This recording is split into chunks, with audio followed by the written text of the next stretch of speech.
ẹ dákun abẹ̀yìn arọ̀yìn ni kìí ṣe ìjà kìí ṣe wàhálà, ẹ̀bẹ̀ ni ẹ dákun torí t'Ọlọ́run. Ẹ̀yin oníṣẹ̀ṣe tí ẹ wà ní ìlú Ìkòròdú ìjọba ìpínlẹ̀ Èkó, ẹ dákun abẹ̀yìn ni arọ̀yìn ni. Ojú ti la, ọ̀làjú ti bá gbogbo nǹkan. Ẹ má jẹ́ ó jẹ́ wípé a tún máa ti àwọn èèyàn mọ́lẹ̀ pé kóbìnrin ọmọ kọjá, kóbìnrin ọmọ wọlé, kóbìnrin ọmọ jáde ní Ìkòròdú torí bá a fẹ́ ṣe kankan. Ṣé ẹ mọ̀ pé irú nǹkan ẹni máa fẹ́ sí bí ẹni pé ó fẹ́ máa dá gbọ́n mi sí omi òtó lẹ̀. Ìgbà tí ẹ bá ní kí obìnrin ọmọ wọlé, kóbìnrin ọmọ jáde, ẹ dákun àwọn tí wọ́n bá ń lọ sí ìsọjí ńkọ́, ìsọ̀ òru, ìsọjí, bó ni wọ́n ó ṣe lọ.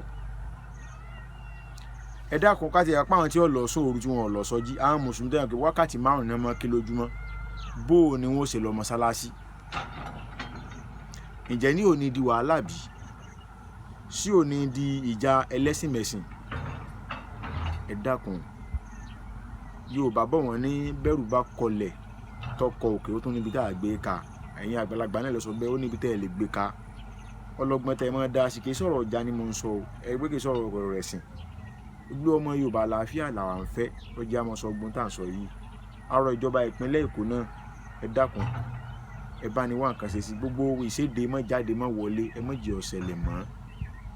Ọdún Iléyá ní ń bọ̀ ní ìsìn, mùsùlùmí ò lè ní kẹ́nìyàn kan mọ́ jáde.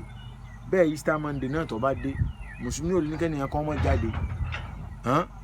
Bí Christmas dé, tí 1/1 dé, New Year bá dé, ẹnìyàn kan Christian ò lè ní kẹ́nìyàn kan mọ́ jáde.